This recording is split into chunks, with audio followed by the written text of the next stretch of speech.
वंदे मातरम। शताब्दी पूर्ति के इस महान पर्व को घर घर तिरंगा, हर घर तिरंगा, इस घोषणा के साथ मनाने वाले हमारे सभी प्रिय भारतवासियों को इस पर्व की हार्दिक शुभकामनाएं और उनका इस पर्व के निमित्त से एक चिंतन के लिए हार्दिक स्वागत समादर करते हैं।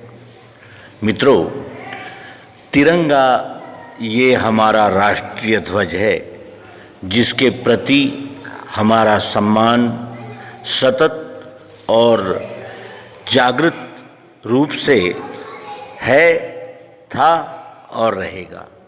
लेकिन ये तिरंगे का सम्मान कैसे किया जाता है?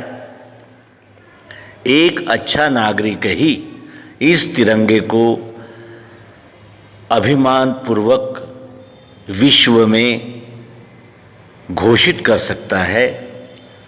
और वो अच्छा नागरिक बनने के लिए हमें शुरुआत कहाँ से करनी चाहिए? आज जब हम इस देश की ओर देखते हैं तो हमें ऐसा नज़र आता है कि ये तिरंगे का सम्मान एक औपचारिकता हो गया है।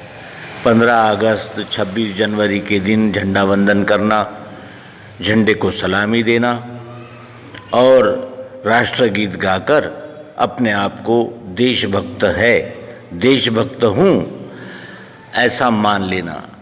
क्या वास्तविक हम इस तरह देशभक्त हो सकते हैं? देशभक्त होने के लिए देश के कानून, देश के नियम और देश का स्वाभिमान, देश का गौरव स्थिर और स्थापित करने वाले ही इस देश के सच्चे नागरिक कहला सकते हैं। और उस दिशा में हमें सतत जागरूक रहना चाहिए। हमारा देश जो इस विश्व का प्राचीन और सर्वसमावेशक ऐसा था, आज उस देश की परिस्थिति कैसी दिख रही है और ऐसा क्यों हो गया है? यदि हम तिरंगे के प्रति, अपने देश के प्रति जागरूक होते और इस देश को ही अपना सर्वस्व मानकर इसकी सेवा में संलग्न होते, तो क्या ये आज जो भीषण प्रश्न हमारे सामने उपस्थित है वो उपस्थित हो सकते थे? लेकिन हमने केवल नारे लगाकर और इसको उसको विभूतियाँ मानकर उनके ही गीत गाने में और उनका सम्मान करने में ही अपने आप को धन्य समझा।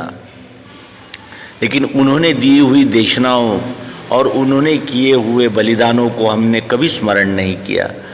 आज यदि हमारे बलिदानी जीवित होते और देश की इस दशा को देखते तो वो क्या कहते और उनके हृदय पर कितनी बिजलियां गिरती।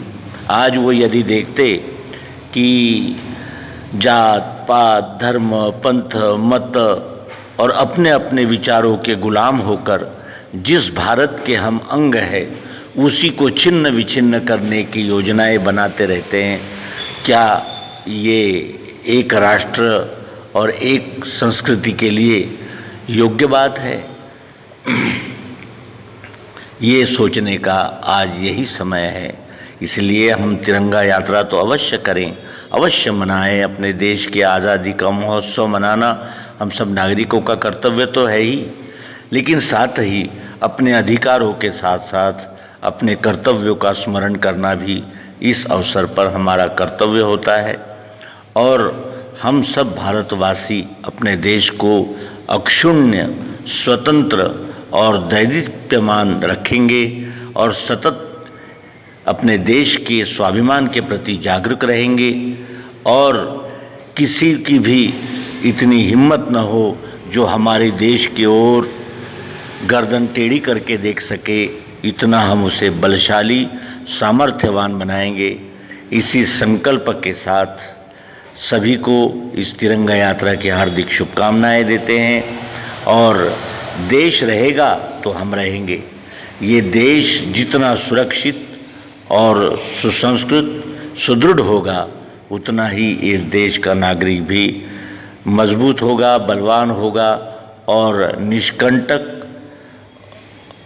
होगा।